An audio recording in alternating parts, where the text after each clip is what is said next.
여러분 안녕하십니까. 아침에 매일경제 뉴스 길잡이 이상훈입니다. 오늘도 한꺼풀 더 깊이 들어간 뉴스를 전해드리겠습니다. 먼저 일면 기사들이 준비되어 있습니다. 매일경제신문 일면 기사, 이쪽 기사가 눈에 띄는군요.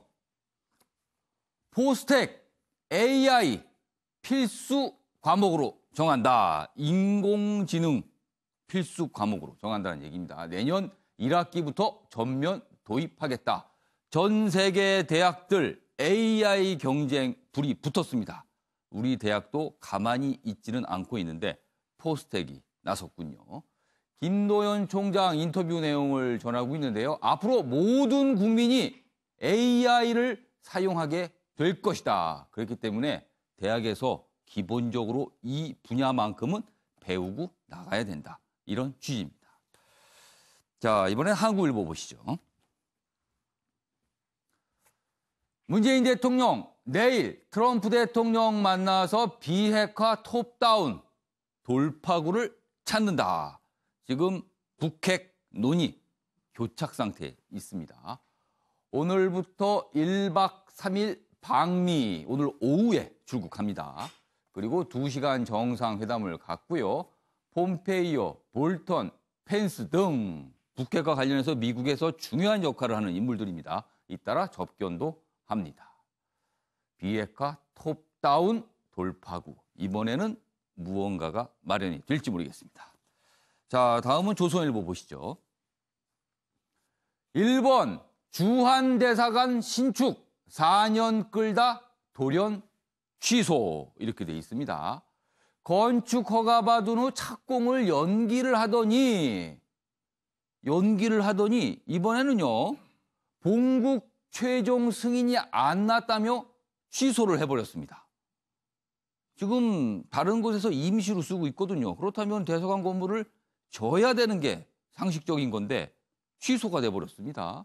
공관합 소녀상 등 최근의 한일 관계에 대한 불만을 이런 식으로 나타내는 거다. 이런 분석이 나오고 있습니다. 자, 마지막으로 한겨레 보겠습니다. 세계 경제 전망 대폭 하향을 했습니다. 국제통화기금 IMF가 집계를 한 건데요. 그러나 한국은 2.6%로 유지를 했다. 경제 성장률 전망 얘기입니다. 미중 무역 갈등 그리고 유럽 불확실성 탓에 세계 경제 전망이 나빠졌다. 그래서 성장률 전망치를 낮췄습니다. 다만 한국은 6개월 전 그대로 유지를 했는데요. 이유를 조금 들여다보니까요. 적극적 재정 확대 정책을 반영한 것으로 해석이 되고 있습니다. 그러니까 정부가 돈을 풀고 있기 때문에 그걸로라도 어떻게 성장률이 버티고 있는 것 아니냐 이런 해석입니다. 자, 지금까지 일면기사 짚어봤고요. 오늘도 네 분 패널 나오셨는데요. 한 분씩 소개해드리겠습니다. 먼저 최양호 한국외대 초빙 교수 나오셨고요. 유기용 전 국회의원, 이경환 변호사, 그리고 김성수 문화평론가 자리하셨습니다. 안녕하세요. 예, 반갑습니다. 네, 반갑습니다.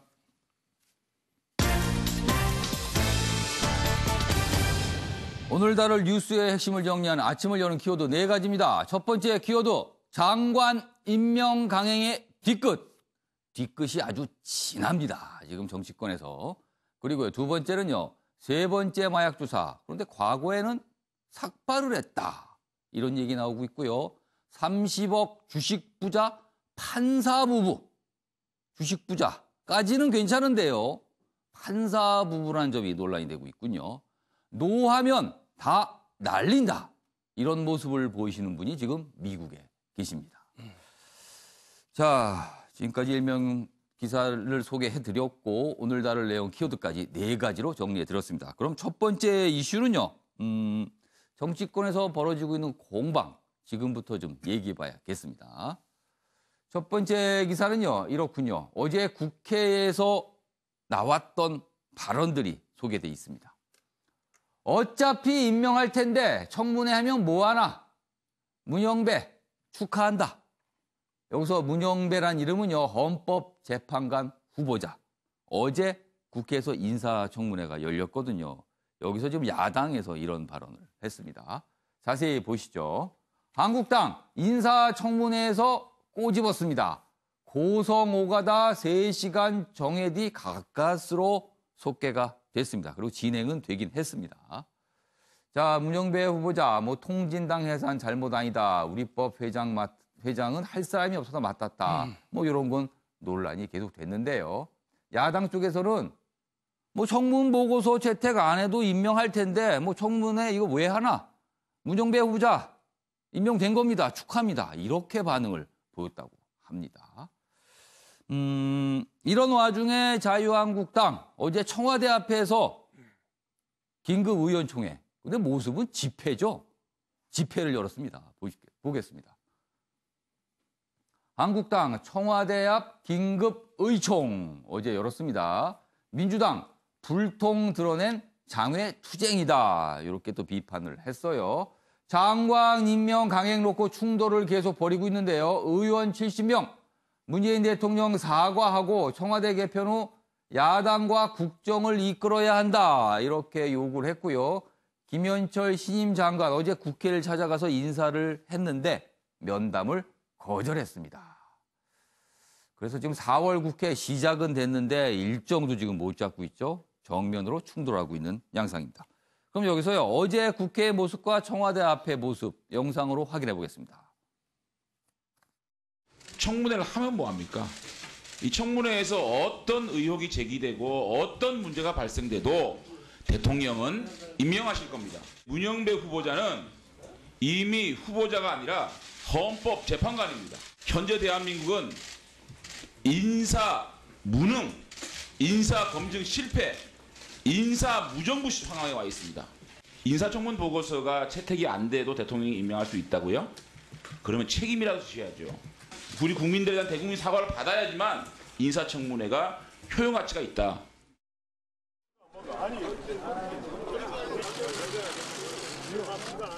국회의원실 사과하라! 사과하라! 사과하라! 사과하라! 미국 언론에서 김정은 수석 대변이라고 불리는 문재인 대통령이 자신을 도와줄 김현철이라는 김정은 부대변인을 임명한 것이다. 이렇게 생각합니다. 우리 선 대통령이 하는 여론은 동의하십니까? 네. 최영하 교수님. 네. 장관 임명 강행의 뒤끝이 길고도 진합니다. 네. 자, 앞 영상에서요. 어제 청문회 모습을 보셨는데 앞으로 청문회가 꽤 열려야 됩니다. 그리고 그렇죠. 앞으로도 많이 있을 겁니다. 그럼 앞으로 여야가 참석한 청문회 계속 이런 모습이어야 되는 건가요, 그럼? 그래서 이제 청문회 무용론이 예. 나온 게 오늘 어제 일이 아니니까 이 부분에 대해서는 어떤 재발 방지라든가 어떤 예. 기준들이 나와야 되는데요. 그렇다면 자유한국당에 거꾸로 한번 물어볼게요. 대안이라도 내놓으셨는지요? 아, 대안은 있는가, 그럼? 네. 그럼 아니 박근혜 때 이명박 때도 같은 형태로 갔고 예. 과연 그럼 대통령이 사과를 하고 책임을 졌는가? 아. 그렇다면 국회의원들이 저렇게 지금 할 것이 얼마나 많습니까? 국회 내에서 그걸 청와대 앞에 가서 지금 예. 의원총회를 해야 되는 것인가? 아. 대안은 무엇인가? 저는요. 제가 만약에 원내대표고 당대표면은 예. 대통령 면담 요청할 거예요. 아, 이런 사안으로 좀 얘기 좀 해보자. 지금 이거는 소통의 부족 아닙니까? 그럼 이쪽도 막고 예. 저쪽도 막으면서 뭘 고치라. 예. 이것은 야당의 건설적인 대안을 제출하는 데는 실패했고 예. 물론 지금 이 인사청문회가 잘 됐다고 우리가 평가할 수는 없습니다. 예. 만약에 지금 이 자료 안 낸 것부터 예. 굉장히 흠집이 많기 때문에 예. 그러면 재발 방지를 위해서 국회의원들께 뭘 얘기를 해야지 아. 나온 결과만 갖고서 이렇게 하면은 그러니까 비판, 비난, 항의, 이거 좋지만 그거에서 멈추면 안 되고 대안을 내놔야 될 거 아니냐. 그럼요. 이게 오늘 어제 일이 아니기 때문에 하는 일이죠. 예. 그렇죠. 과거 정부에서도 청문 보고서가 없이 임명이 강행된 장관이 10명을 다 넘습니다. 넣었죠. 그러니까 17, 11명 이렇게 하루 됐거든요. 이틀 된 얘기는 사실 아니에요. 그래서 지금 이런 말씀을 좀 하시는 거예요. 자, 이런 상황에 어제 자유한국당의 모습에 대해서 더불어민주당 홍영표 원내대표 한 소리를 또 내놨습니다. 그 모습 영상으로 확인해 보겠습니다. 황교안 대표는 결사 저항하겠다고 하는데 속듯이 김학의 사건 재수사 불똥이 본인에게 번지는 것을 결사적으로 막아보겠다고 하는 것 아닌지 궁금합니다. 한국당은 4월 국회까지 파장으로 몰아서는 안 됩니다. 한국당은 가야 할 곳은 청와대 앞이 아닙니다. 국회의사당에서 일을 해야 합니다. 국민 안전과 민생을 위한 추경을 총선용으로 폄훼하는 것도 그만둬야 합니다. 아무래도 자유한국당은 정쟁에만 눈이 먼 것 같습니다. 네, 홍영표 원내대표가 김학의 사건까지 거론을 하면서 자유한국당 지금 청와대로 가서 저럴 때냐, 좀 와서 일 좀 하자, 이렇게 질타인가요, 당부인가요 말씀을 좀 했어요. 유기영 전 의원께서는 어떻게 보셨습니까? 지금 상황. 네, 뭐 청문회 관련해서 앞에 교수님 예. 말씀하신 데 저도 공감하고요. 예. 어쨌든 인사청문회 덕분에 공직사회가 더 긴장하고 맑아진 그렇죠. 건 사실이기 때문에 예. 무용론으로 비화하는 건 이제 안 된다고 생각합니다. 예. 제도 개선에 대해서는 사실 지난주에 제가 조금 말씀드렸는데 예. 저는 왜 자유한국당이 저렇게 청와대 몰려갔을까 하는 걸 생각해 보면 예. 사실은 이제 청문회 정국이 끝나가니까 예. 어떻게 보면 국회로 돌아가야 되는데 예. 국회로 돌아가면 자유한국당에 불리한 주제들이 너무 많습니다. 어떤 주제입니까? 구체적으로 그것이 말씀하시면. 지금 말씀하셨던 김학의 문제도 마찬가지고 그다음에 유치원 3법 여전히 지금 안 하고 있습니다. 예. 그다음에 지금 소방 공무원 국가직화도 지금 가로막고 있죠. 저는 그래서 예.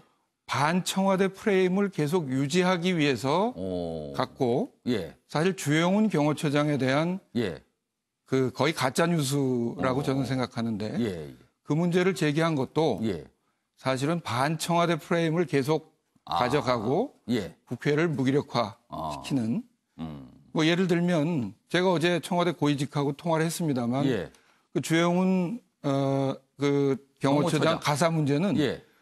그 전혀 사실 무근이라는 거거든요. 그리고 3급 임명도 예. YS 때부터 11명 기사 중에서 예. 5분이 3급이었습니다. 그건 특정 직업에 대한 마치 직업에 귀천이 있다는 식으로까지. 그 부분은 어제 또 다시 논란이 돼 있었죠. 그렇습니다. 그 부분이요. 네. 그래서 저는 반청와대 프레임으로 가기 위한 자유한국당의 작전이다. 어제 청와대 앞에서 긴급의원총회를 연 것은 그런 동네가 있지 않느냐 이렇게 네. 분석을 해 주신 거예요. 자, 그럼 자유한국당에 몸담고 계신 이경환 변호사는 지금 상황, 지금 두 분 말씀을 저희가 들었습니다. 뭐 설명하실 거 있으면 있을 것 같고요. 말씀 좀 해주시죠. 예. 뭐 두 분 이야기해서 너무 많아서 제가 무슨 얘기인지 잘 예. 모르겠는데요. 아니, 가장 중요하다고 생각하시는 부분을 좀 말씀해 주세요. 예. 일단 어제 뭐 청와대 나간 거, 예. 청와대가 왜 나갔느냐, 청와대 왜 갔느냐, 뭐 이 부분에 대한 얘기를 해야 되는데 이건 딴 이야기 하는 것 같습니다. 당연히 박영철 장관과 박영선 장관은 김현철 장관과 김현철. 김현철 장관과 박영선 장관을 예. 일방적으로 임명 강행했기 때문에 나간 거 아닙니까? 예. 그 직접적인 이유에 대해서는 전혀 이야기하지 않고 예. 그냥 다른 이야기만 하는 거. 저는 이거 문의다. 아무튼 저기까지 갈 수밖에 없는 상황이 있었다는 점. 있습니다. 예. 예. 그리고 그 지금 예. 뭐 청와대 앞에 나간 것이 뭐 장외투쟁 뭐 이런 이야기들 하는데 예, 장외투쟁 목적이 있는 것이 아니라 지금 우리 당에서는 예. 당연히 원내와 원외의 싸움을 병행하겠다 예. 이렇게 얘기하고 있는 것이고요. 예. 그래서 실제로 원내 절차는 그대로 진행이 되고 있습니다. 예. 다만 지금 정부 쪽에서 정부 여당이 계속 얘기하고 있는 것은 계속적으로 장외적으로 밀어내려고 하면서 오히려 자기들은 자기 갈 길 그대로 가면서 예. 장외적으로 밀어내고 있는 거 아닌가. 그러면서 민생을 뭐 본인들만 이야기하고 있는데 전혀 그렇지 않다. 오히려 야당이 더 민생을 원하고 있고 예. 그 여당은 오히려 장외적으로 밀어내려고 하면서 본인들 제갈 길만 가고 있기 때문에 그렇게 하고 있는 것이다. 그러니까 라고 얘기할 수가 있는 이번에요. 거죠. 이규환 변호사 말씀하신 거는 정부가 정해놓은 길을 가는데 야당이 거기에다 따르지 않으니까 야당을 자꾸 밀어내고 있다. 밖으로. 예. 그러니 야당이 저런 모습을 볼 수밖에 없다. 지금 그 말씀이신 거예요. 예, 예. 알겠습니다. 아무튼 지금 저희가 잠깐 기사 2개 영상까지 봤는데 뭐 장관 후보자 임명 강행의 뒤끝. 이게 뭐 보니까요. 쉽사리 끝날 것 같지는 않습니다. 오늘도 또 청문회가 있는데 여러 가지 얘기가 또 나올 것 같아요. 다음 기사 역시 또 정쟁입니다. 사실은요. 이런 부분도요. 이게 어떤 진실의 문제라기보다는요. 시각의 차이일 수 있거든요. 내용 보시죠. 경향신문입니다. 조양호 죽음도 정권 탓이다. 인민재판이 벌어져서 그렇다. 어제 자유한국당 내에서 이런 얘기가 나왔습니다. 경향신문은 약간의 어떤 의미를 부여해서 이제 도 넘은 한국당이다 이렇게 지적을 했어요. 보겠습니다. 인민민주주의 아니냐 비난. 조 회장 죽음과 연결을 지었습니다. 오노일과 갑질의 여론 악화로 주주의 심판 이런 맥락도 분명 해석이 됐죠. 나왔다고. 근데 이런 부분보다는 인민민주주의 아니냐 이렇게 강조를 했어요. 보선 결과 지지율 상승에 자신감이 붙은 상황에서 우경화, 관성이 아니냐 이런 지적이 있다고 경향신문 기사는 지금 다루고 있는데요. 여기 보면 잠시 기사 좀 보겠습니다. 여기 있습니다. 이쪽인데요. 여기 있습니다. 연금 사회주의라는 무거운 비판에도 아랑곳하지 않고 기업 통제, 경영 개입, 기업인 축출에 열을 올렸다. 이건 나경원 원내대표의 말이고요. 김무성 의원 여기 있습니다. 여기 보시면요.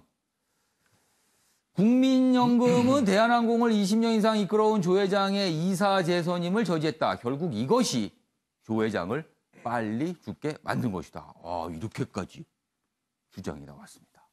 그럼 여기서요. 이런 주장들 실제 어떤 발언이었는지 영상으로 확인해 보겠습니다. 어제 조양호 한진그룹 회장이 별세했습니다. 문재인 정권 하의 기업의 순환사 익히 잘 아실 겁니다. 급기야 국민의 노후 자금을 앞세워 경영권까지 박탈했습니다. 연금 사회주의라는 무거운 비판에도 아랑곳하지 않고 기업 통제, 경영 개입, 기업인 축출에 열을 올렸습니다. 문재인 정부가 반기업 정책을 멈추고 이제 다시 한번 생각할 때라고 말씀드리고 싶습니다. 한진그룹에서는 숙한으로 별세했다고 하지만은 저희들 보기에는 화병으로 돌아가신 게 아닌가 그런 추측을 안 할 수가 없습니다. 국민이 노후 보장을 위해서 맡겨둔 돈으로 좌파 정부가 연금 사회주의를 실현하려고 하는 것은 자유시장 경제 원칙에 반한다. 네. 김성수 시사문화평론가님. 예. 이런 발언에 대해서 이렇게 내놓는 이유가 있겠죠. 사실은 예. 오히려 이런 태도가 예. 한진과 더불어서 대한항공 사태에 예. 대한 어떤 정쟁에 이용하는 그런 행태다 이렇게 생각이 되거든요.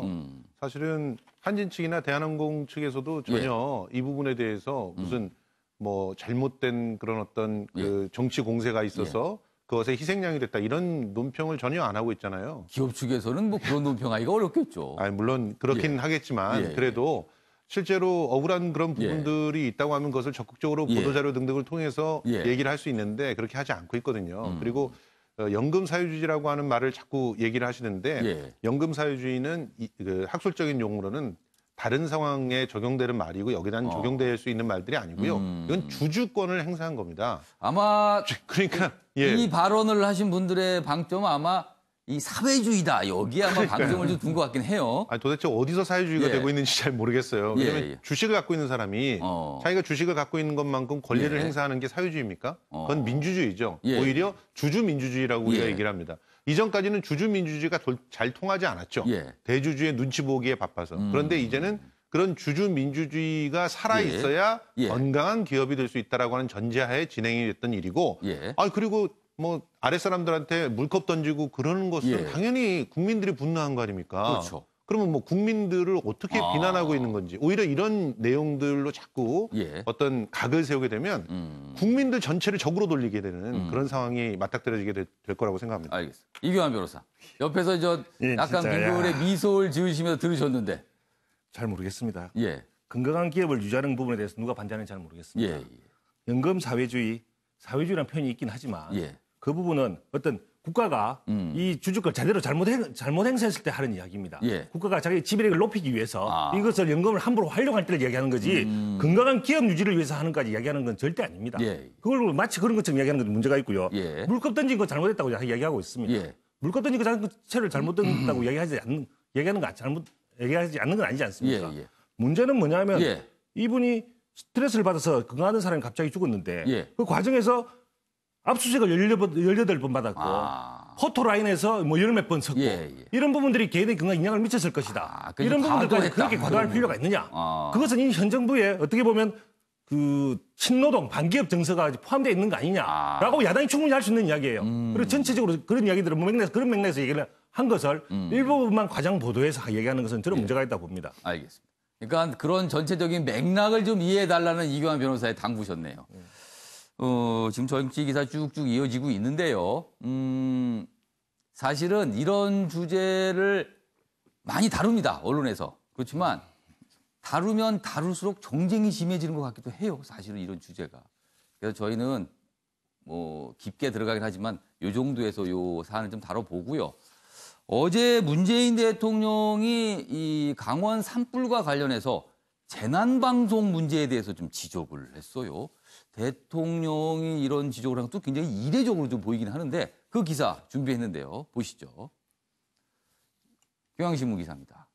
정부 재난방송 개선 필요가 있다.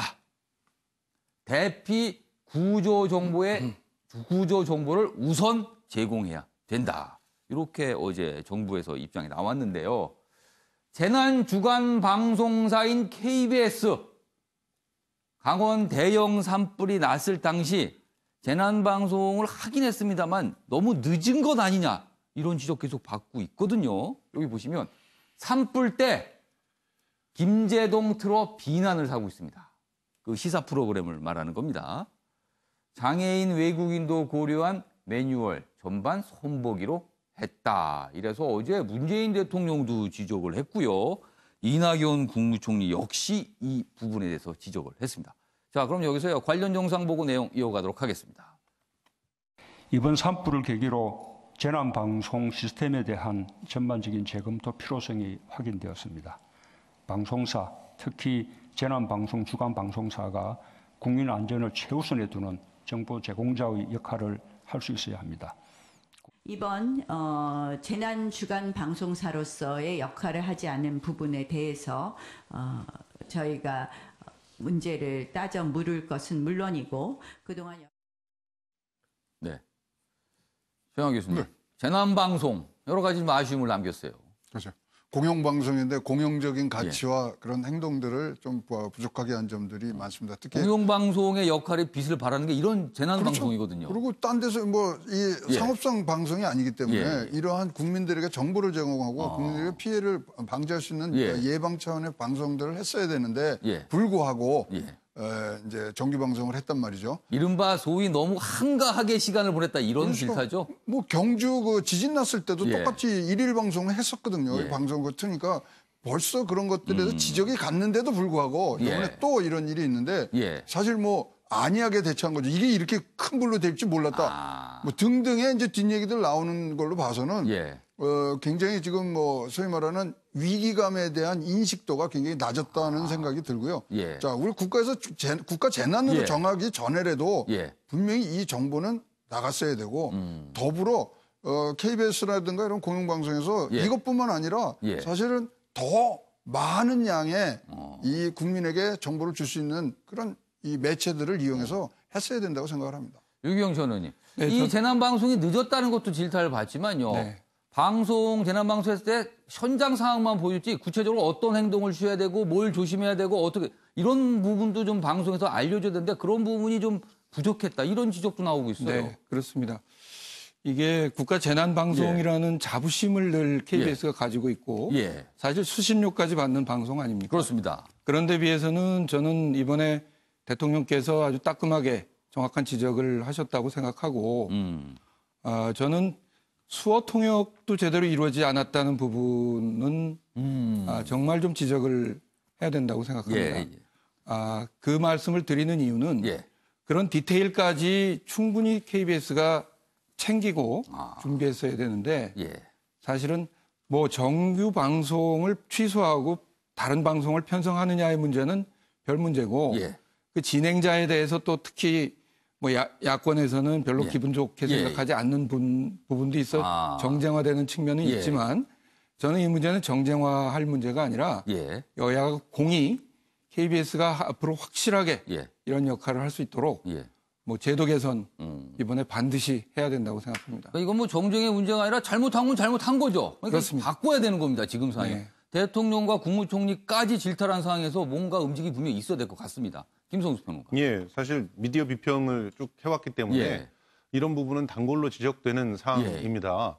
그중에도 이번에 참혹함은 그 결과적으로 제때 방송을 갖다 못했다는 것들도 있지만 그 내용이 부실했다. 그리고 더욱이 인권적인 배려가 되지 않았다는 점이 핵심이거든요. 그거는 한마디로 말해 준비가 안 됐다는 거잖아요. 그렇죠. 이 부분이 이제 굉장히 뼈아프다고 볼 수 있어요. 그러니까 KBS에서는 이 문제에 대해서 적극적인 대안들을 제시를 해야 될 거예요. 그래서 언제든지 재난 문제가 벌어졌을 때 상시적으로 전문가와 소통을 하면서 뭐 그 각종 정보들을 유의미하게 제공해 줄 수 있어야 되고 그 어떤 그 시청에 있어서의 그 소수자가 나오지 않도록 배려를 해야 되는 게 기본인데 특정한 프로그램에 대해서만 자꾸 그 초점을 맞춰서 비판하는 것은 그거는 또 이 산불과 관련된 사태 또 재난 방송에 대한 어떤 그 아이템을 잡아서 또다시 정쟁화하는 그런 태도라고 보기 때문에 건강한 야권에서는 지금은 함께 제대로 된 재난 방송을 할 수 있게끔 제대로 된 초점에 비판을 해야 된다고 생각을 합니다.